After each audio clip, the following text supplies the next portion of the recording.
really personally interested in healing in my 20s. I was back in the 60s when everybody was involved with raising consciousness, healing our hearts. Went from the TM days of being with Maharishi Mahesh Yogi, a transcendental meditation teacher, personal secretary, lived with him for 9 years as a celibate monk. Then I went into, that was an era. And then the 70s, the 80s, I went into, got a PhD in counseling, started improving communication. I wanted relationships after being a monk for so many years.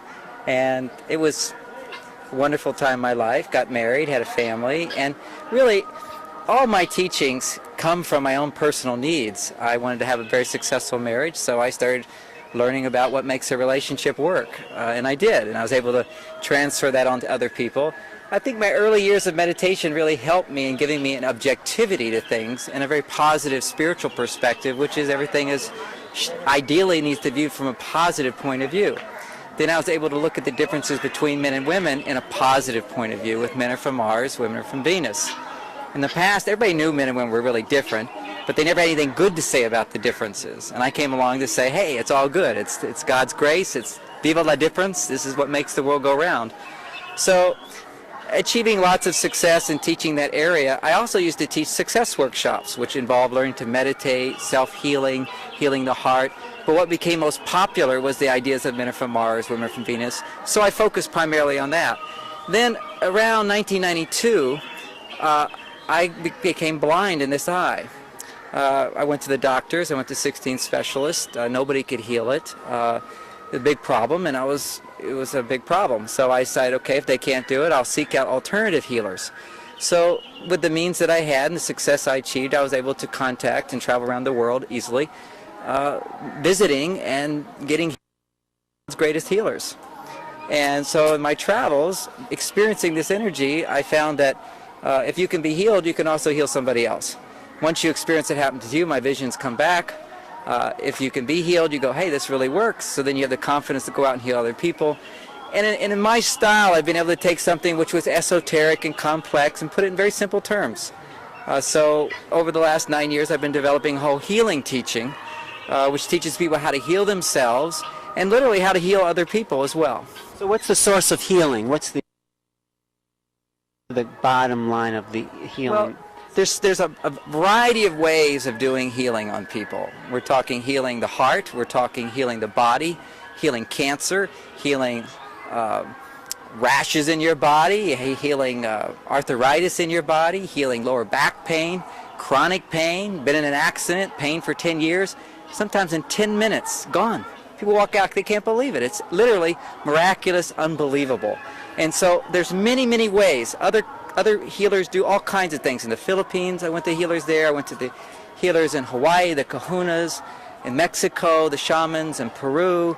Throughout America, there's a huge amount of healers. Reiki healing, wonderful healing techniques. In Europe, a whole variety of esoteric healing practices, as well as very modern healing practices. India, there's a huge healers here because they haven't relied so much on medicine, so they had to have healers. So a connection between all these different healing modalities? Well, what I found is, again, to synthesize.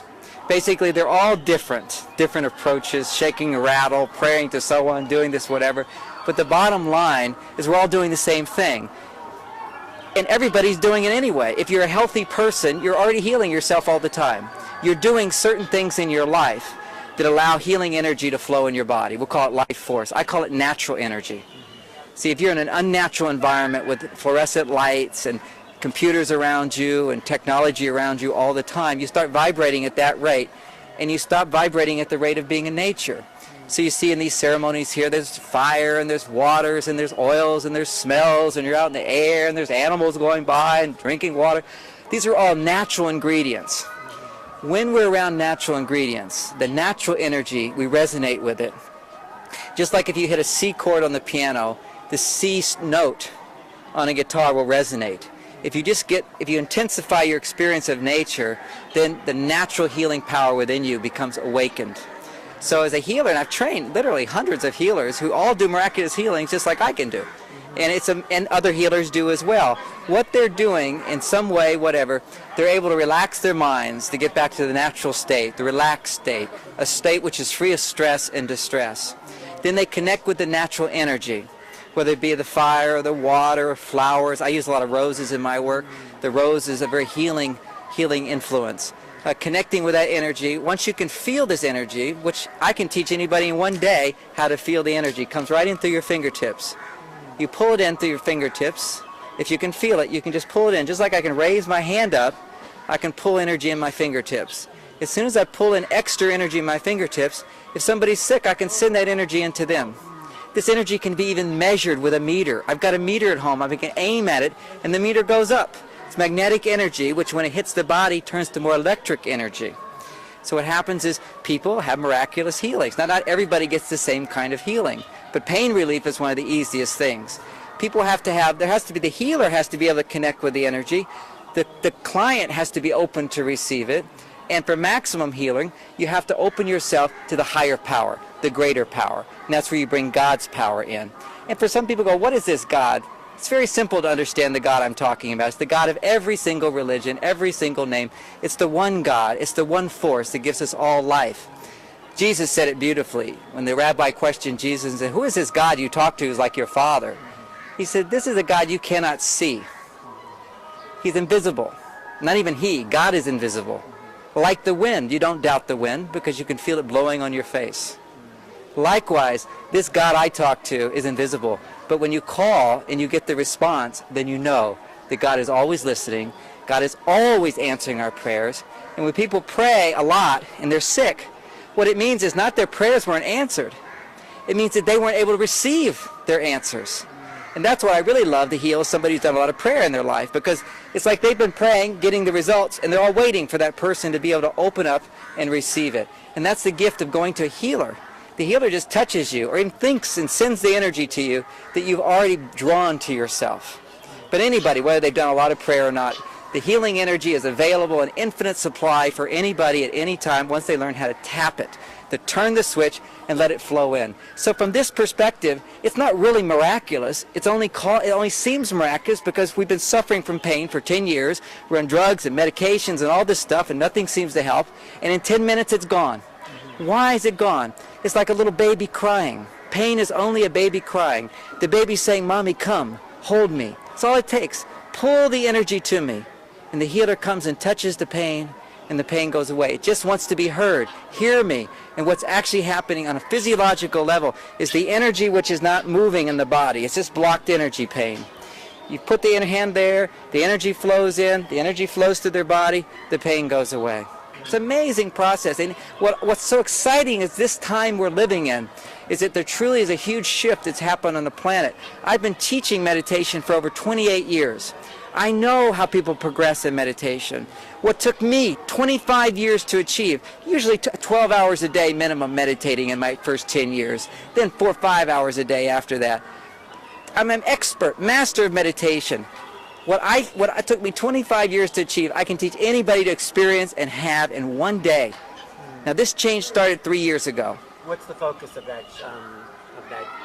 work, your work there for that one day? What do you focus on? Oh, well, it's in my personal success workshop, my healing workshop. What I teach people is first how to understand what the natural energy is. It's all around us. Have you ever noticed that rich people, successful people, always go on vacations? They go on lots of vacations. They surround themselves with beautiful exotic places, with lots of water, lots of sunshine, lots of fresh air, and somehow they're more successful than everybody. And go to the places where there's the least success. Go to the ghettos. There's nothing green. There's nothing alive. It's all concrete. There's nothing beautiful. So what's missing? That's what's missing, the beauty of nature. We have to connect with it.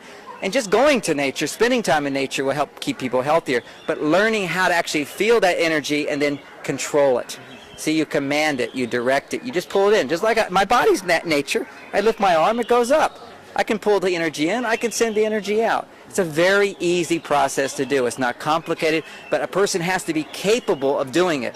Like a 13-year-old is not yet capable of doing algebra until one day. One day the change happens in their brain. One little switch occurs, and suddenly a 13-year-old, if it has a good teacher, can learn algebra. No matter how good the teacher is, prior to that day, the student can't learn. So that's happening for the planet in a way. It's a global shift. Right now, I've not met one person. I teach hundreds of thousands of people. Hundreds of thousands of people I've taught. And in the last year, over 30,000 people. Personally, in my groups. And I have people experience this right then.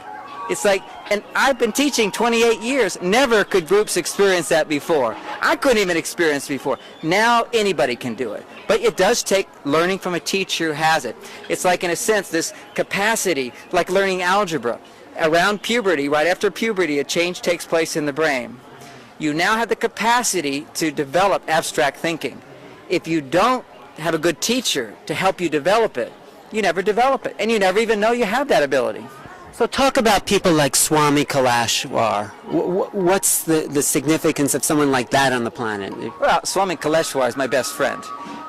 When I was seeking healers and so forth, I went around. My eyes were pretty much healed about that time.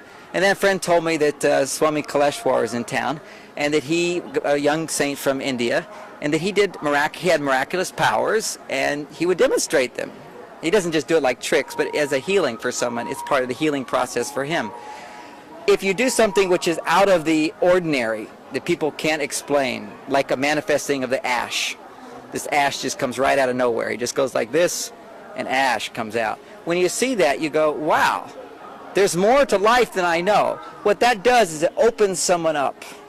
And when their mind, which is narrow, opens to the possibilities that there's more, then you can pull in more healing energy. And that's why he does it. There's no value itself in the ash, except that it shows someone that there's an invisible force that he calls, and it produces ash. There's a variety of other miracles that I've watched him do. I've just watched him do it. All I can say is, I don't know how he does it. He does it. It's his powers. There's lots of people here, I mean like 10 or 15 that I've met here in India that can do this. They have wonderful healing effects. For me, the real practical thing, and I'm a practical person, is that I'm sitting there with a woman in a hospital, a 70-year-old woman who just had a stroke and can't move her body. And this man takes a little string, calmly says a prayer for 1 minute, wraps it around her string, and the next day she's completely moving her arms and she's fine. And the doctors say it's impossible. That's the kind of stuff I've seen him do. I've seen myself do that now. People are blind. I had the vision problems. I'm very good at people's vision. They're blind. They bring their eyesight back. Now if I've never done somebody who's never seen, but one woman started seeing. She's gradually developing. She never saw out of one eye. But she's seeing colors now and starting to see forms. But generally if eyes go out, it's generally because there's an accumulation of stress in their life. It's accumulation of stress, unresolved distress that causes most of our sicknesses, wear and tear in the body. And what a healer can do easily, 10 minutes is all it takes in the system I teach. In other systems, they're also wonderful systems that take about half an hour, some are an hour, some are 5 hours, whatever. They're all delicious, though. I mean, I personally like to go to all the different kinds of healers. It's just like you go get a nice massage, you might go to an acupuncturist. These are all like luxuries of life. Why not taste all the possibilities that exist? And there's never any one better, right way. It's really like going in a department store, and what's your preference? What do you like? What feels good to you? And this natural healing, energy healing, doesn't in any way conflict with medicine. Medicine is incredible, miraculous discovery. What they can do is unbelievable. But every doctor will tell you it would be wonderful if all people could benefit from their practices, because they know they give pills to some people, it works. Why don't people benefit? No matter what kind of medicine you give to someone, if their body doesn't have the substance it needs to heal, the natural energy, if it's not flowing in the body, it can't recover. So for some people, they get the medication, they get the treatment, it works. Other people, it doesn't work. So the key to moving natural energy is what? Well, there's 4 aspects of natural energy healing. In any kind of healing, really, has to do with the healer, has to do with the healee, and has to do with the divine energy that you pull in. Has to do with my relationship with the divine energy, my ability to send that energy. If you're the person being healed, has to do with your ability to receive from me. You have to like me. Oh, John, what a wonderful person. Your heart has to be open to me, and your heart has to be open to God. When you have those 4 elements, you get maximum healing. You have a little less of one, a little bit more in others, fine. You know, what makes Swami Kaleshwar, I've watched him and seeing all the healers around the world. I've never seen such profound, instantaneous, miraculous healings with him. That's why he's my friend anyway, but I'm rather impressed with what he does. And I come to India to visit him quite often. He's kind of to me like a piano teacher. When I was 45, I decided, hey, I always wanted to play piano. I'd get a piano teacher and start playing piano. And then he came into my life. I said, well, I think rather than play piano, I'd rather learn what he does. So he teaches me his tradition. But what's beautiful about this man, who's Swami Kaleshwar, he doesn't want to teach Westerners his tradition. He says, this is what we do, you do what you want to do. But he's very open about all the secrets and whatever he's known. He's revealed everything to me, which is quite wonderful, things that only the very, very top healers know. Why was it kept secret? Because imagine I'm a calculus teacher, and you're not even ready to learn algebra. I can't teach you calculus. If I try to, you'll just feel inadequate. Even if you're not ready for algebra, if I try to teach you algebra, you'll just feel, inadequate. Just add, multiply. Jesus is, again, a beautiful example of this message. He spoke to the people and he said, you can't understand the truth. You're not ready. But that's why I talk to you in parables. I tell you stories. And one day you'll be able to understand. It's like a teacher saying to a child, one day you'll understand geometry and algebra, but right now you just can't. So you think this is the time. This is the time when people now, every person has within them the capacity to understand the truth within themselves. This is why so many people pulled away from religion. They don't want somebody preaching to them. They want to know what's true inside themselves, and they're going to follow that truth inside their hearts, and they're going to follow their hearts, they're going to follow their truth. At the same time, this doesn't mean we have to back off from religions. I encourage people, once you pull in and you find your truth in your heart, go back and you'll start hearing the truth in whatever religion you go to. It's just different outfits. It's the same God, it's the same message, and different expressions, which you should go to according to your likes and your preferences. But it's silly and absurd to measure my tradition is better than somebody else's tradition. But it's appropriate to say whatever my tradition is might be the best for me, but not necessarily for everybody. That's absurd. It's ridiculous. And we're learning that in all forms of education. It's like to teach all children in the same style would be completely destructive. At least 9 different teaching styles to children, depending upon what their capacity is, how they develop, whether they're more mental, whether they're more emotional, whether they're more active, and so forth. We have a huge epidemic of ADD in America, attention deficit disorder, and so forth. One of the primary causes, children are different. And you put them in a classroom, these kids, without enough stimulation and variety. They need variety. They need to be able to do different things. You put them in one mode, no way are they going to be able to become healthy and whole. We have to teach according to the style of the student. Likewise, there's so many different pathways, and for some people, what our journey is to taste them all. For some people, our journey is to just taste one. There's no right or wrong with it. But you think someone like Swami Kaleshwar coming to the planet, he's opening up new pathways for the masses to learn? Do you think there's some connection there? Swami's a lovely teacher, and Swami has developed an ability. It's very easy when people see him do some of these miracles to think he's somehow above human. He's not at all. He's my good buddy. He's just a guy just like me. And he's a funny guy. We have a lot of fun times. We have adventures. We travel around. He's just like any other guy I know. And he has an ability. See, this is the big mistake people make, is they think just because somebody has an ability I don't have, they must have everything. And he doesn't. He's a wonderful human person. He's got his own limitations, his own problems, just like everybody else. He feels pain just like everybody else, but he has his specialty. His specialty is doing miraculous type things to create wonder and openness in people and to send divine energy into them. He talks to the angels. It's a lovely thing to be with him. Since knowing him, he's introduced me to angels. They come to me. And not just angels. When I heal primarily, Mother Mary comes to me. Once I learned to feel the energy, I just call her. And you know how I started calling her? It's a very funny story. I was learning piano, and the song I was learning was the Beatles song. Mother Mary comes to me, speaking words of wisdom, let it be. So I love that song, and I'm playing that song. Also, I happen to have a huge statue, a marble statue of Mother Mary in my office overlooking me. I just always feel drawn to her. Anyway, she started coming. One night I was healing. I had so many people to heal, and everybody wanted it, and I was tired. It was taking longer. So I was too tired to do it. I said, please, Mother Mary, come, do the healing. And that was the night where the miraculous healing started happening for me. I just put my hands, people with legs that weren't healing were walking. One woman with MS couldn't even walk at her body. Feet started tingling. Now 6 months later, or 6 months later after that, she wrote me and said, now I'm dancing with my husband. Her whole life has changed. Mother Mary came through to heal. So there's other healers on the other planes that will come as well if you choose to do it that way. In my first instructional course on natural energy healing, I teach people just to learn the natural elements, just using the natural elements, use those. It's very basic. It's very similar to what Swami Kaleshwar teaches people, how to connect with the energies of nature and use those to heal yourself, to find peace of mind, to find relaxation, to find creativity, to increase your attractive power. See, one of the reasons I'm so successful in life, I know it. It's all written in my book, How to Get What You Want What You Have, soon to come out in my book, Practical Miracles. It's when people have more, it's because they're doing something to get more. And part of it is magnetism. I'm a magnet. People are drawn to me. I just look around. Who is that guy? What does he say? It's magnetism. And I know how I develop magnetism. You have to meditate. You meditate. You learn a certain kind of meditation to develop magnetism. You can have one kind of meditation for peace. You see, I know lots of friends, and I did these kind of meditations, who meditate, and they have all this peace in their life. But they have no money. They have no success. They have no partners. They're all just peaceful.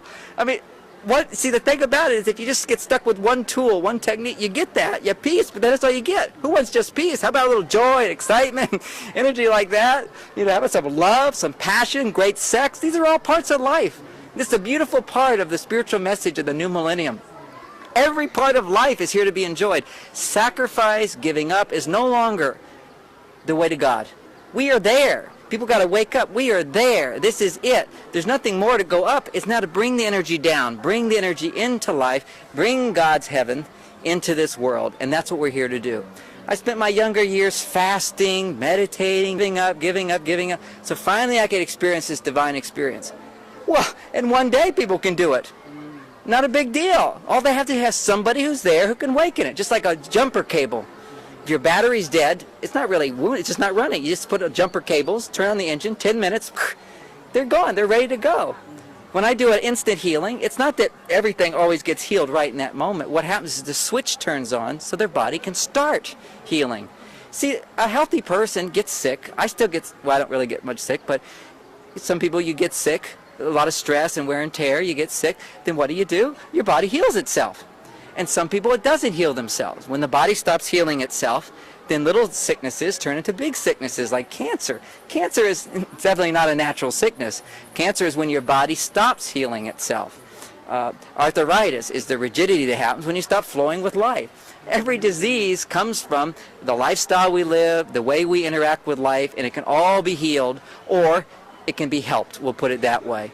I mean, some people have just done irreparable damage to their bodies, and it's good to cast this one off and go for another one. But people like you and Swami have somehow more of a direct connection to the divine that other people don't have, right? Well, Swami's dedicated his life to divine. He doesn't just, he claims, I've never seen this, but he claims he sits and talks to angels. They appear right in front of him. For me, they don't appear with my eyes open. I'm healing someone, and it's like a big burst of light comes, tingling energy. It's quite magical. My hair stands on end on my legs, and all of it goes all the way up my body, and the energy comes through. It takes about 30 seconds. Done. That was the healing. When the angels come, they just come fast. There's a whole other thing where they actually come when you're so attuned to that divine energy. You call, and they actually appear in front of you. And and people might think, well, this is so far out. How can I believe that? Well, it's throughout all history. Look at how the ancient, go to the Louvre, you'll see all the pictures of the angels, and you hear the stories. The angel came, the angel spoke, the angel said. These things happen, and they're happening still. It's not everybody's common experience, because they're busy doing this, and this, and this, and this, and this. Just like learning to play tennis, it takes practice. Learning to make money in the world, it takes practice. Learning to sing, you can be gifted and talented, but you still have to practice, and you have to have a singing coach. Be an athlete, tremendous training. A boxer, tremendous training. You have to train and train and train and train and train and punch, and then you're in shape. That's the same thing with divine powers. Anybody can do it. You just have to train. You have to do certain things, and his whole life has been dedicated to that. My whole life hasn't been dedicated to that. My life is dedicated to being a spiritual person, being a happily married husband, being a father, being a happy-go-lucky guy, being rich.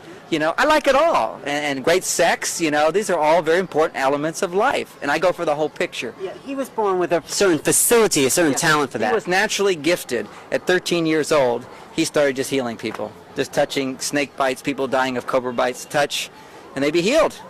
Now, I personally have experience with that myself. Part of one of my experiences here in India, a woman was dying, had been bitten by a cobra, and he had me heal her instead of him heal her, and I did it right then. And it was my first big healing like that.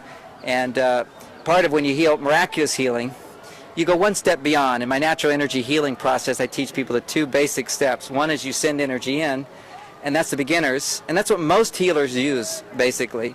And now in this new millennium, people can upgrade their power to a new level, because the next level up, the thing that the really great healers do, is you don't just send energy in. You take out the stress. You take out the pain. You take it right out of them, and it goes into your body. Well, most healers are all sick because of that. They don't even know they're doing it. If they're really powerful, they all get sick. It's amazing how sick they are. I'm not sick at all. I'm completely healthy, wonderful, happy, energetic. I'm 48 years old. I feel like I'm 25. Where? Because I've learned when I take the energy out, just like I can take it out of somebody, I can send it out of me. So I use the fire. I used to burn some candles. I always have flowers around me, roses around me, and the roses just suck it in. They just take that energy right out. I send it into them. Like I can send the positive energy in. I can take out the stress, the distress, the pain, or the sickness. I can take the energy of it. See, I take that out with my hands. It comes through my fingertips, the energy comes in, and then I just send it right out into the flowers. As easy as I can pull it in, I can send it out. And I know so many healers who get sick and they got all these problems, and counselors, of course. You know, I've trained over 500 counselors in the Mars-Venus approach, and they don't get all stressed out, or they don't burn out, because they all learn how to decharge. I call it decharging. Recharge is to feel more power, pull it in, so you're dynamic. See, like right now, I'm robust, I'm powerful, I'm creative, I'm dynamic. I sit down, I get up at 2 o'clock in the morning, I write for 12 hours, and I take my kids to school, you know, I mean, or pick them up from school, whatever. You know, that's having dynamic energy. That energy comes, it's available to everybody. I used to like sleep late, I used to like, you know, I was an easygoing guy, but once I learned how to just, hey, I want more energy. You just call and you get it. You learn how to suck it in, draw it in like a straw, like that, through your fingertips. And then what happens is you help people, you're doing this, you're doing that, you collect, you gather stress. It comes to you. It's like wearing all white in a dirty area, in a polluted city. You're going to collect more pollution. Something about wearing, if you're completely clean, you gather more dirt. If you're already dirty, you don't notice it. So when you're completely washed, if you're raising your consciousness up, then what happens is the stress comes to you. That's why a lot of women get cancer. Their hearts are open. They're more giving, and then they absorb the stress and distress. As easy as they absorb it, if they can absorb it, I can teach them to send it out very easily. But it does take training, and it takes awakening. That's the whole principle, is that if you want to shift levels of power, you need to be in the presence of somebody who has that power. If I want to hear the C note, awaken the C note, I have to push a C note. And I go, oh, that's what the C note stands for. I could spend my whole life trying to figure out what a C note is, whereas somebody who's already spent their whole life, who had somebody else who spent their whole life, who learned to turn to that channel of energy. So Swami has dedicated his life to developing certain channels of energy, high frequencies, and just hanging out with him, doing healings with him, learning, asking what he does. Gradually, that energy, I could tune into that same level of miraculous healing power. But I can do it to anybody. I didn't have any special gift for this. You know, I wasn't a big healer as a kid. I was a little kid. Is sexual energy a key to healing? You can heal without sexual energy, but what happens is if you don't experience sexual fulfillment in your life, a certain level of power is diminished. I know some healers who don't experience sex in their lives, and they're very great healers, without a doubt. I also know that when sex is one of the centers in the body, the 7 major energy centers in the body, and sex is one of them. So when you've got all your centers functioning and you're exercising every part of you, you're a more whole person. You know, I'm a vibrant, virile man. You know, I've got punch, and a lot of that comes from my sexuality. And I spent 9 years as a celibate in my 20s, so I understand what happens when you cut off your sexuality. I'm an understanding of that tremendously, and I know the difference. What no sex does, what sex does. Now, if you want to go up high, you can give up sex, and your energy goes up. But if your energy is already up, why go up more? The success, power, influence, achievement, accomplishing your goals, get up in the morning with zest, that comes when you bring the energy down. Sometimes to let go of stress, you bring your energy up. Relax, open up, energy's going up. And there's a variety of tools and techniques for doing that, and there's tools and techniques for bringing it down. And one of the most powerful techniques for bringing it down is to feel love and affection for someone and to make love. It's just, our country, America, is so tight, so puritanical. We have no idea of the jail that we all live in. I think every American should just go spend a month in Paris. Go to France, where the people are liberated, and see what it feels like. You know, you walk down the street, You see people kissing in the park, French kissing in the park. There's passion. The kids are all playing. People walk by. Nobody notices anything. It's perfectly a normal part of life. Men treat women with enormous respect and adoration, and women love men too. It's like the love is unbelievable. Their love to them is more important than all the achievement and the success that we have in America. But why not have both? That's what I have in my life. Lots of love, lots of romance, and lots of success. It's learning, it's a balancing act, learning to juggle all the balls. Well, and anybody can learn to juggle. Just give me a good teacher and you can learn to juggle. But that's what I want to ask you. Is there anything you want in your life? Anything at this point your goal is for? Huge. I always have more wants. Huge goals. What would they be? Well, where I'm moving towards, I got 3 books I'm writing this year. I've got the book Practical Miracles. I've got From Mars and Venus. I've got a book called Search for Healing Power. I've got a book called Mars, Venus in the Workplace. They've been asking for that for a long time. We've already got trainers teaching Mars, Venus in the Workplace. I don't have a book for it, so I got to write that book. And then I got another book called Miraculous Prayers. That's just on the book level. Then I've got my internet site, huge. It's going to be the source of information for people to come. MarsVenus.com. The best place for relationships on earth. The best place on earth for relationships is our word. And what it is I've done over 50 hours of studio quality videos of all my books. And we have a search engine and people can go, and all they do is go to the site, write in a question, it will search the answers and pull it right then, and they get videos streaming down. And not just all my video stuff, but I've got a library of other experts throughout this century. Everything on video of experts throughout the century is at my site. So you ask a question and you're going to get, you can push a button, you want John Gray's answer, you want Freud's answer, you want Jung's answer, you want Adler's answer, you get all the answers, anybody you want. You get what are they going to say, and you get a video of it. It's fantastic. So that's an information site. And one of my down the line, not that long from now, goals is my power center. Part of where I got my power, my healing powers, is traveling around to various places in India, various places, the Philippines, places, Israel, Jerusalem, Egypt, Mexico, Guatemala, Honduras, Peru. I'm sure there's others I haven't been to yet. Very powerful places, and there's beautiful traditions at each of these places. What I've done is dedicated my life to understanding these traditions, to find the underlying theme that works in all of them. You know, I can tell you the 12 verses of the Lord's Prayer and put it right up with a Celtic prayer, and it's the same prayer. I can put it with another prayer. It's all the same stuff. Everybody who was enlightened or teaching a message was basically, in different words, saying the same thing. So I'm going to create not a Disneyland, not an Epcot Center where people just go and look. It's a place where people actually go and experience the power of these different power spots. I will create the power spot. Right. But ultimately for yourself, after you do all this in the world, what do you want really for John Gray? Oh, what do I want for John Gray? I'm always getting what I want. But is there any enlightenment, ascension? I was enlightened at 28. So is there anything you want ultimately for yourself? I mean, or you... let me just speak about enlightenment at 28. So many people are like seeking enlightenment. They're already enlightened. They don't get it. They're so used to their state they're in. Self-realization. I'm seeking self-realization. They don't understand. If you live in America, you're born self-realized. That's all you think about is yourself. Go to another culture, you'll see that people don't think about themselves at all. They think about the community. They think about the group. It's a group consciousness. So the old days of learning self-realization was being able to say, well, who am I? As opposed to everybody else. Every American knows who they are, and they're very unhappy just being themselves. They need to find a balance. So we don't need self-realization. We need is love. So enlightenment is an easy thing. And one day people get enlightened in my class. What the person walking out of one of my classes in one day is achieving what would take someone a lifetime to achieve if they were lucky at previous times. Everything is accelerated, just like computers have accelerated everything. Internet is accelerated communication. The communication with the divine right now is also accelerated. Powers which are unimaginable before, growth which is unimaginable before, is now possible. However, you don't just get it. You've got to have a teacher. You've got to have somebody who's already there. Just all they have to do is touch you. It's just the jumper cables. Just hook up the jumper cables, show you the way, and once you can feel the energy, you can invent your own way. See, what I see is I could do anything I do. I could do 10 different ways. There's no just one way, but you find a simple way, and it works. Like I have certain hand movements. I go like this, and it does a certain thing. It's a certain prayer associated with that hand movement. Okay, right there. Here's another one. Another movement right here. Let thy will be done through me. Right here, through this one. Here is like, use this to send me your divine energy.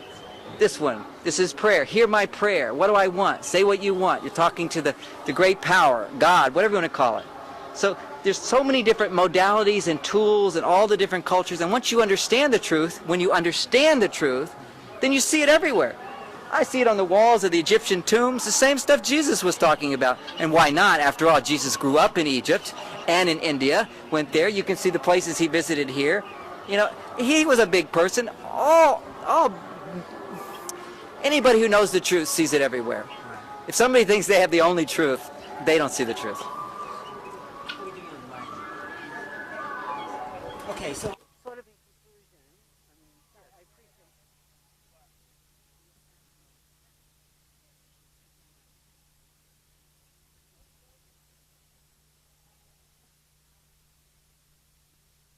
Hello, test. Loosens up. There it is. Okay. Got it? Okay, you can also see it on here.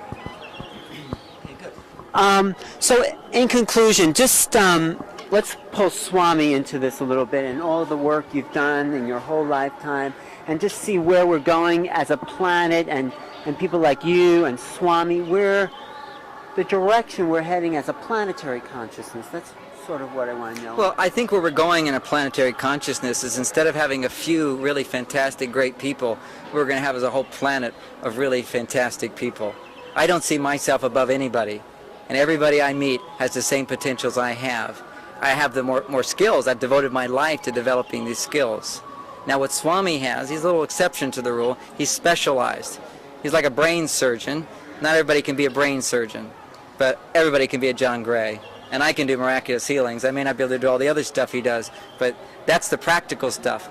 I mean, one thing is to walk on water. It's a completely different thing to walk on earth in peace. Is there anything particular Swami is bringing, you feel? What the beauty of what Swami brings and what he brought into my own life is when he put his hand out to heal a friend of mine. He says, look, he rubbed his little fingers together like this.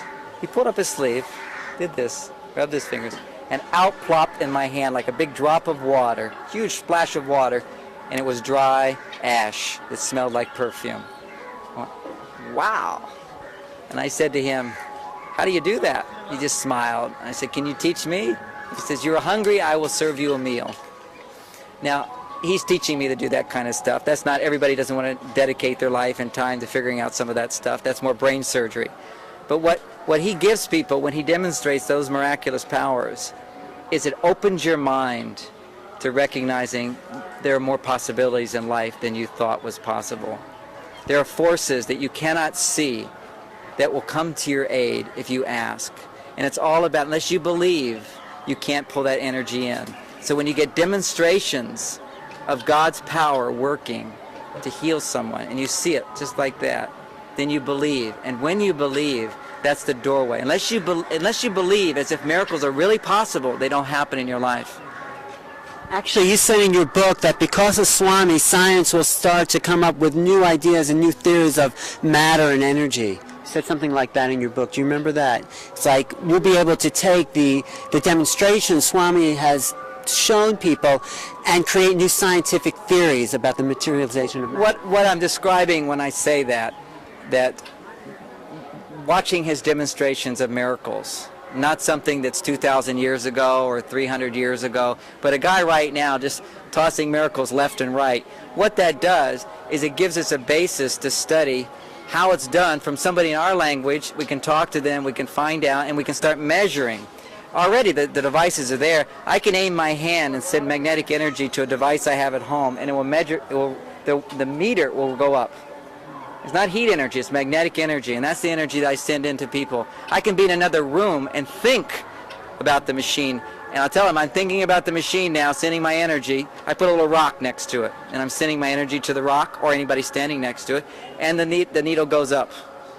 It's amazing, and I can take, pyramids that are in little metal pyramids, which magnify energy. I can send my energy into that, and it'll start to spin at a distance.